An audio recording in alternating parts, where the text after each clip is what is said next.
Pendant le week-end du Memorial Day, notre groupe d'amis a décidé de louer une maison au bord d'un lac en Caroline du Nord, à 3 heures de chez nous. L'emplacement isolé rendait la location abordable, et c'était Cali, Jamie, Crystal, Rich, Adam et moi qui nous sommes entassés dans le camion d'Adam pour le voyage. J'ai trouvé l'endroit sur Airbnb, attiré en particulier par sa terrasse spacieuse donnant sur le lac, avec un bain à remous et un foyer entouré de chaises Adirondack. Cela semblait parfait pour quelques jours de détente et de plaisir entre amis. À notre arrivée, nous avons appris par l'hôte d'Airbnb l'existence d'une clé cachée derrière la boîte aux lettres pour déverrouiller le portail avant.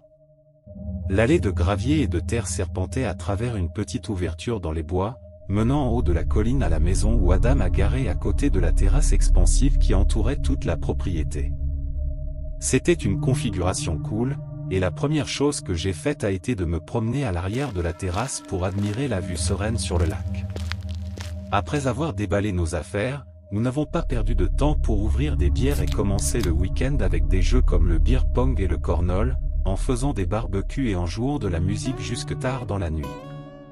Notre enthousiasme était bruyant, mais nous avons supposé qu'il n'y avait pas de voisins proches à déranger, étant donné la connexion téléphonique sporadique qui nous gardait hors des réseaux sociaux.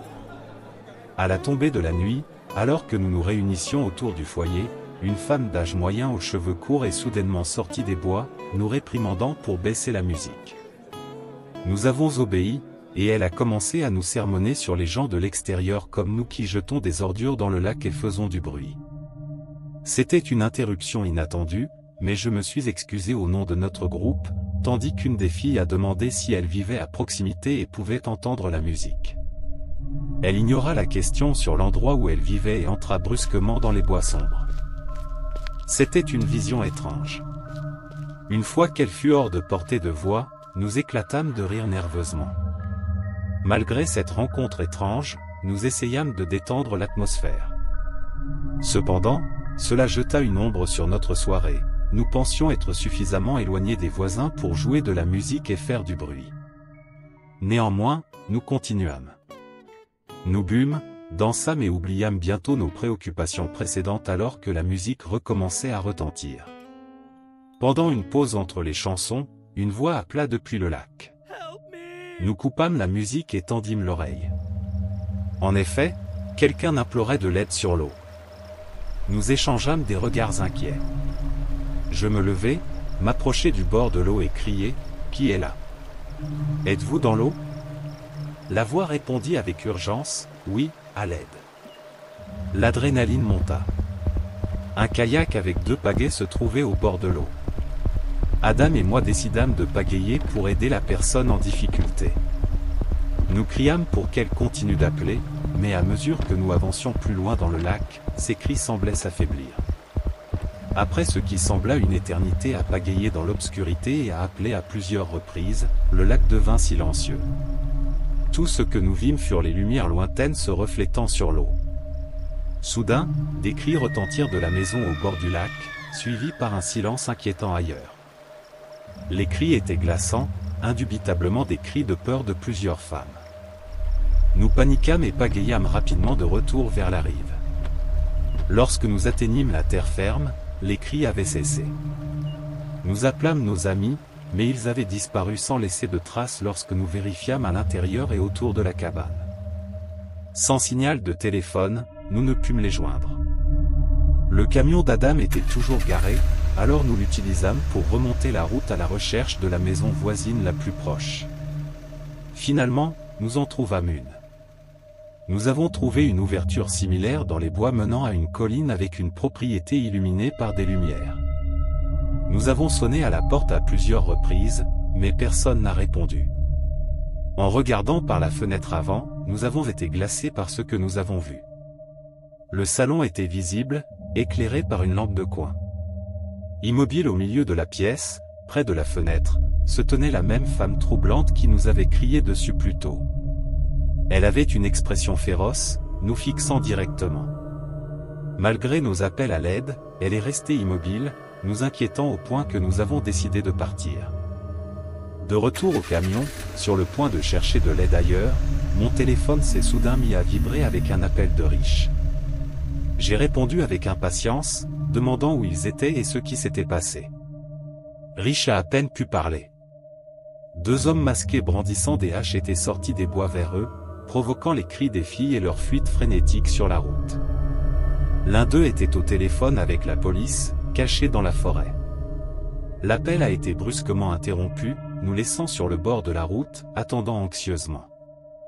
Voyant des lumières clignotantes approcher, nous avons fait signe aux policiers et demandé d'urgence de l'aide pour retrouver nos amis.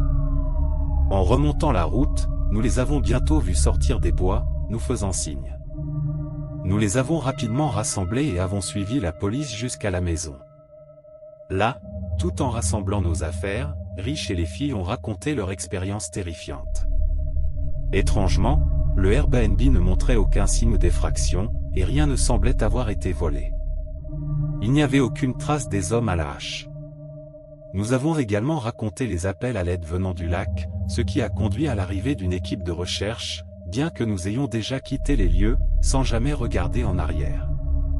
Après des efforts persistants et des disputes avec Airbnb et l'hôte, nous avons réussi à récupérer la majeure partie de notre argent. L'incident nous a laissés perplexes. Était-ce une mise en scène? Les appels du lac et les hommes à la hache étaient-ils connectés? La femme était-elle impliquée d'une manière ou d'une autre? Était-ce destiné à nous effrayer, ou une attaque réelle était-elle imminente? Ces questions sont restées, mais une chose était claire. Nous avons juré d'éviter des endroits reculés comme celui-là à l'avenir, un sentiment partagé par nous tous.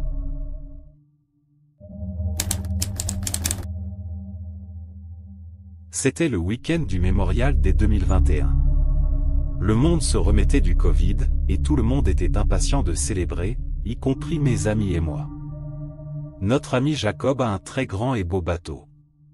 Eh bien, techniquement, c'est le grand et beau bateau de son père, mais Jacob peut l'utiliser. Le chanceux est né dans une famille très riche.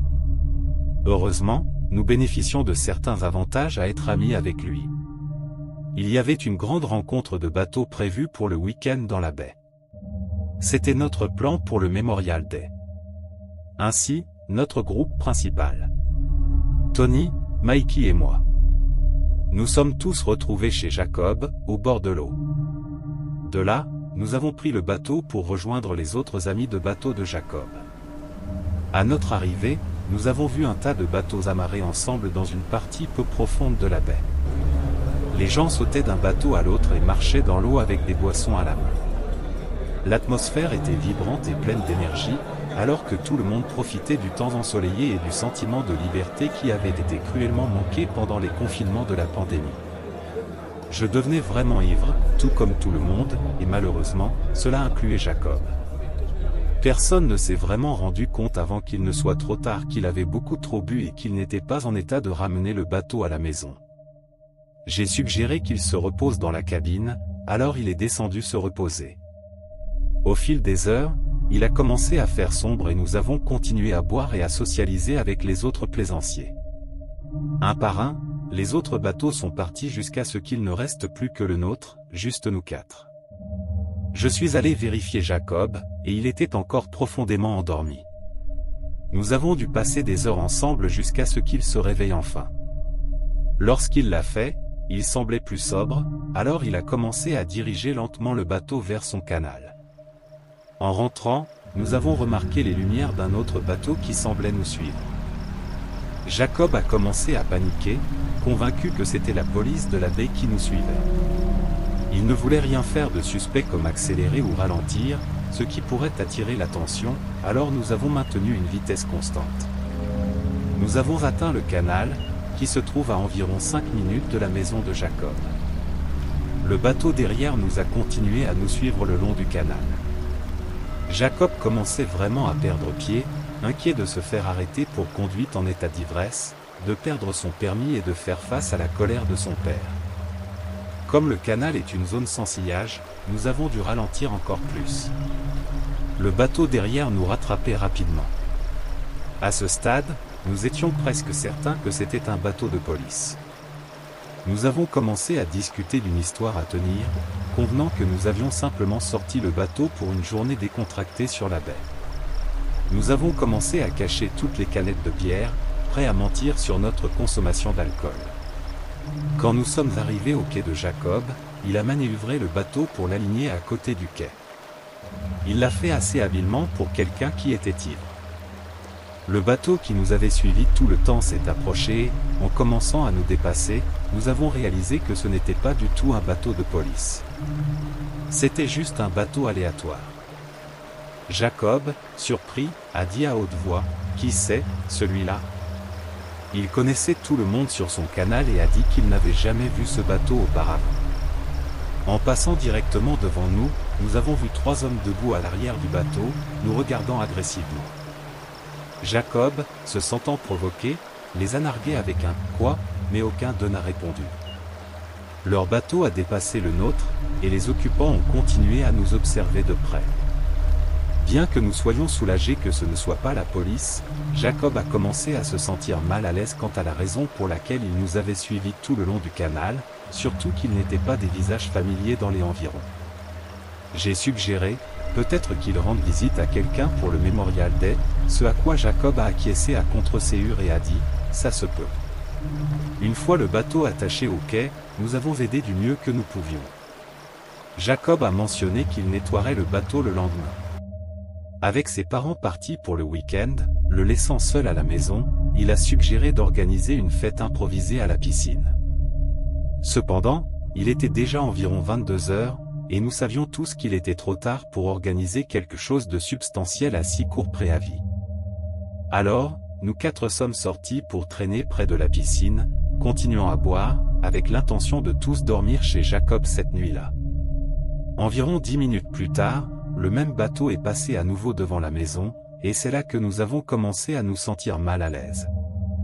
Les hommes sur le bateau nous ont encore une fois fixés, et cette fois Jacob est resté silencieux. La nuit est ensuite devenue floue. Ma mémoire devient vague, et j'ai fini par perdre connaissance.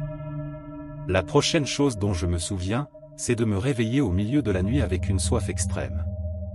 Au début, je pensais que c'était la soif insupportable qui m'avait soudainement réveillé, mais j'ai vite réalisé que je me trompais complètement. J'ai regardé autour de la pièce et j'ai vu Tony et Mikey dormir sur le canapé. Je suis allé à la cuisine, tellement assoiffé que j'ai bu directement au robinet, comme à une fontaine. Mais quand je suis entré dans la cuisine, j'ai été confronté à quelqu'un habillé de manière cliché en noir, avec une cagoule. Il tenait clairement une arme. Je n'ai pas crié. Il a pointé l'arme sur moi et m'a dit de rester calme. Un sentiment indescriptible m'a envahi, sachant que ma vie pouvait se terminer à tout moment, plongeant tout dans l'obscurité.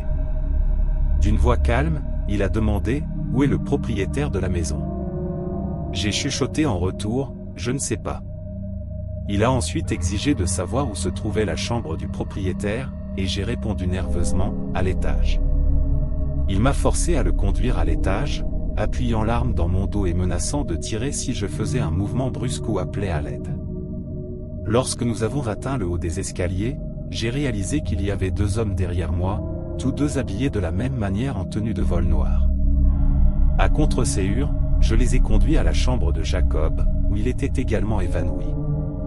Les 2 hommes ont fermé la porte de la chambre et m'ont ordonné de réveiller Jacob sans faire de bruit. Hésitant, j'ai obéi. Jacob s'est réveillé, regardant autour de la pièce confus et paniquant momentanément jusqu'à ce que l'un des hommes s'approche, pointant l'arme sur son visage et lui disant de rester calme. À ce stade, l'homme avec l'arme pointée sur Jacob a exigé de savoir où se trouvait le coffre-fort. La famille de Jacob était riche, avec une grande maison et un bateau impressionnant, donc il n'était pas surprenant qu'ils aient un coffre-fort. Jacob a conduit les 2 hommes et moi à la chambre de son père, en particulier à un placard. Ils ont forcé Jacob à appeler son père pour obtenir la combinaison. Jacob a expliqué que nous étions tenus en joue et avions besoin d'urgence de la combinaison, et son père a accepté à contre-séhur.